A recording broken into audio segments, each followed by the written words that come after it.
Did you know that even you can draw a pumpkin? It might seem hard and you might be like, I can only draw a stick figure. But trust me, even you can draw a pumpkin. Today's episode, we are going to get into how to do that from scratch, what tools I use, my techniques, and we're gonna draw some pumpkins, a little pumpkin patch. Thank you so much for all of the outpouring of love for the show and the channel. We've been putting out a lot of content lately, and thank you so much. Check out my show, Color My Art, which I do every single Monday at 6:30 p.m. Eastern Standard Time, live on YouTube, as well as Facebook and TikTok and all the other ones. Like and subscribe. That is always helpful. Thank you so much, and let's get right to this. You are gonna learn how to draw a pumpkin. Let's go.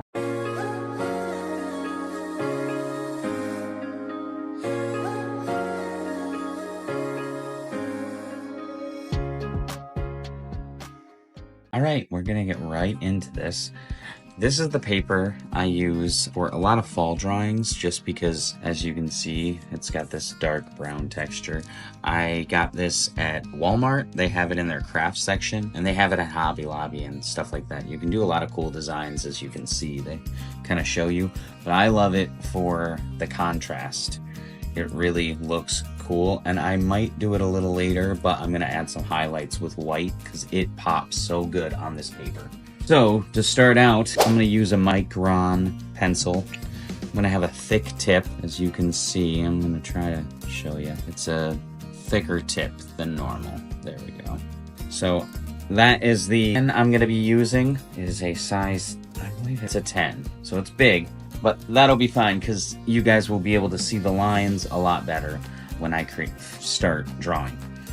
Like I said, they're a lot simpler than you think. I've seen people do it where they'll do lines like circles, ovals together, and you can do that, but I feel like it looks a lot more organic if you just do the outline. It is very simple though. So you're gonna do an arch, right?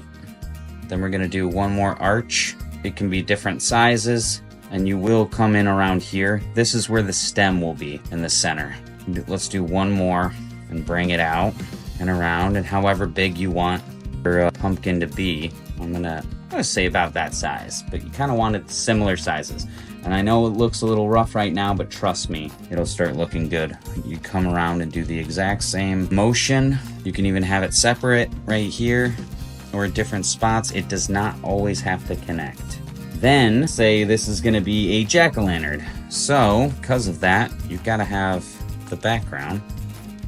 So you're gonna add the same arch shapes around, but we're not gonna connect them to the center, because right here is gonna be our stem. And your stem, a lot of people do a lot of different things. I tend to have mine come up to a point and do a circular thing, right? Come and do those spirals I was talking about before that I really like. That really make things more magical. And then we're gonna add some lines going up because it's a stalk, so it's got some texture to it, which is really just lines leading up to it. And then down here you'd have more because it's growing out of it. It might be a little darker. So there you go. And we have a stalk, and I know it looks rough right now, but it will look better. Then this is gonna be a jack-o'-lantern. So we're gonna come down, make a triangle shape, do the same thing over here, right? And then what is it, another triangle. And then to add a little bit to it, you can add a line in here, same thing over here, and it will give it a ledge. And then we're gonna darken those spots. So do the same thing down here, probably, yep. And then we're gonna just ink those in. Now, sometimes people will put color in there so it looks like there's fire. Since we're only using ink today, I'm just gonna black them out. But you could do that yourself too. And then a mouth, you can really do whatever shapes you want, but if you want teeth with this kind of thing, you have to shape, you can't draw the mouth and then the teeth. Like you could, but it looks more jack-o'-lantern if you include the teeth as we go, like this, right? And it can be not the best shape, like I said, this is just a jack-o'-lantern. And then you have to do the same thing with the lines down here, creating a little lip on here too. These ones you can round off.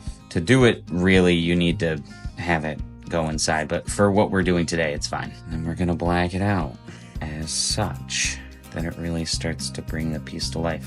But the thing that actually really makes pumpkins seem like they're done well, because this is pretty basic, like I was saying before, these texture lines that we're going to add in, once we have the basic shape, we have a pumpkin. Now, as a pumpkin has, you're going to bring these down. You're going to want to go in one direction, bring them down, but as an arch, as you would with a pumpkin. We're going to just lead it down to these spaces, and it's okay that they don't always match up. If you want them to match up, that's okay too. But if you do this, and then we're gonna add little lines around the eyes, around the nose, mouth at parts, just bring it up, bring it down, bring it up, bring it up. Same thing here. Then we're gonna do pretty much that same thing, and then completely cover it. So maybe leave these a little more bare. We're gonna come down, even, you don't want it to look the same, so fine. You just want to keep and I've showed this before, and it is a little trick I use, that if you want to add a little hole, but we're gonna add lines. Okay, and you can kind of see where I'm coming from. So we got ourselves a nice little pumpkin. Then we're gonna add do some lines up here, because it would be darker in this spot because of the stalk being up there. So we kind of line in these. Let's say the sun is coming from the other. So.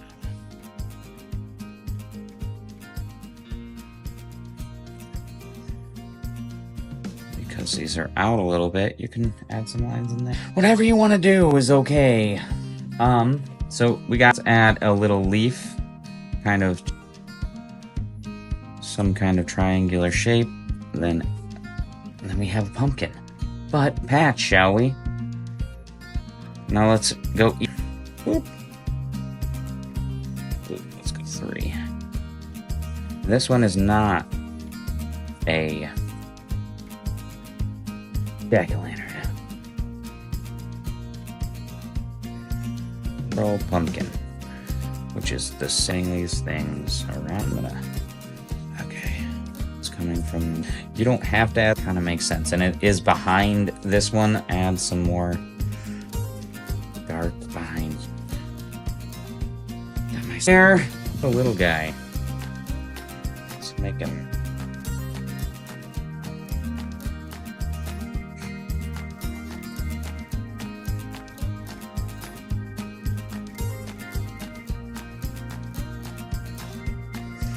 Unhappy. Don't add the lines, you can create excess. This one's gonna be a little, so if it was in the sun, it'd be a little lighter. The leading expert on this stuff. I'm trying to learn with everybody else. If you learn something cool, yay.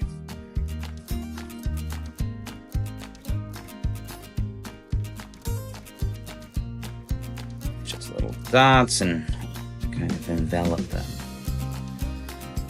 And then let's go move this out of my way. Kind of out of that. Really, I should have drawn the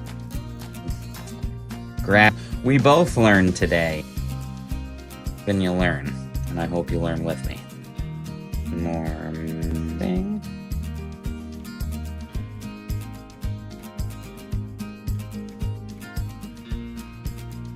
Is creepy. If you want to add some teeth in there, bring it up.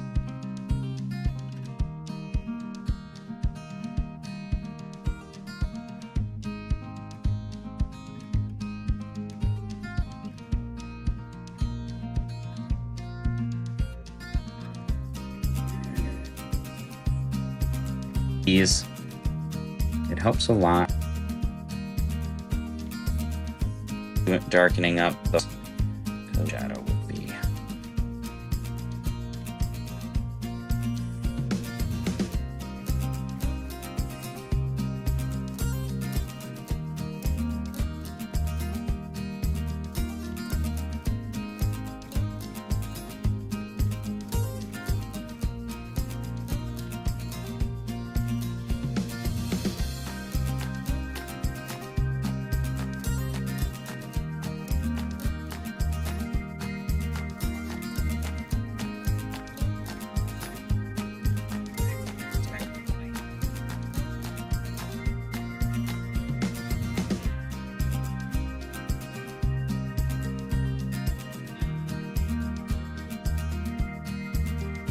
I'm going to fill this in a little bit with some shading. I'm using just a mechanical pencil, as you can see, and we're going to get to the highlights here in just a second. Okay, so we've got most of the piece done. So I am going to shade in the bottom a little bit so we can fade it out in between these spots. I'm shading it, and then I'm gonna lick my finger and smudge it. Smudge it. Come on and smudge it with me. You think that sounded sexual? I did not intend that. Smudge it. Then, now that we've fleshed this thing out, all of the creases, any lines you see, get in there with this thing. We got a weird little pumpkin patch. It's a bit of a rush job. Typically I'd take a little longer, but I'm showing you the basic steps. And then one of my favorite things to do, if you have something like this, use one of these Jelly Roll pens. They are amazing, and you can add some really cool highlights. Let's figure out where some highlights would be. The lines that we made here, let's follow that. You can wipe this away before it dries, but you can only get a little bit of time. But we're gonna do the same thing here with the lines, where we're gonna dot them following the pattern of the spots before. If you do that, it starts to come to life. Any of these lines here, you're gonna add a little bit of highlights. And like I was saying, this paper, because it's darker, because it's this tan color, it really starts to pop with this white. So you can just do whatever you want with it. Gonna add some lines, give yourself a little bit of a style with it, but at the highlights and everything starts to come together. It already looks way better. I really like this. This is a cool piece. I hope to see all of your stuff too. If anybody uses these tutorials, show me your finished work. Leave it in the comment or message me. I'd love to see it. All of this stuff is up for grabs for you to do yourself. And it is the spooky season, so get ready with me by making yourself some pumpkins. These look spooky. And we're gonna go over this just so you can see some definition. Light and dark is the essence of drawing and creating. You can't do it without those two. So if you get some contrast, it starts to look better. Gives it a little more depth. And I highly recommend using this thing to outline your stuff like this, because it will really make it pop. As an example, you will get dirty fingers. That's facts. We're just lining it in. Alright, let's get this one too. Maybe even, sometimes I'll do this with leaves. Just lighting up the tips. Just gives it a little bit more contrast. And I'm sure there's a million other things I could do. There are people out there who are incredibly talented. They can do some crazy stuff. But if you're looking to do a basic drawing of a pumpkin that looks pretty decent, try this one on for size and let me see what you did. It's looking pretty cool. But I think I am gonna be done with this piece. And like I said again, send in your stuff. I'd love to see it. Love to see what you come up with in your creation. There's always more to add. You gotta come to a stopping point at some point. The problem is, I could do all of these. And that's what happens when you draw. You just get wrapped into it. I'm just gonna do the front ones. And that's when your OCD kicks in and you need to do them all. All right. I think this is our finished piece. Thank you for checking it out. And hopefully you will check out the rest of my stuff. Check out my channel, Stargazing Productions, on my page on... Check out Stargazing Productions on Facebook. And Stargazing Pro is my YouTube channel, as you hopefully are watching it on this. And TikTok, and I'm also on Etsy. I sell all of my art. Please help support a small artist. And if you can't do it with money, subscribe, tell people about it. That helps me grow. And thank you so much for all the support I've already gotten. Hopefully you got something out of this, and I will be doing more spooky tutorials during the next 2 months. So, hope you enjoy, and see ya!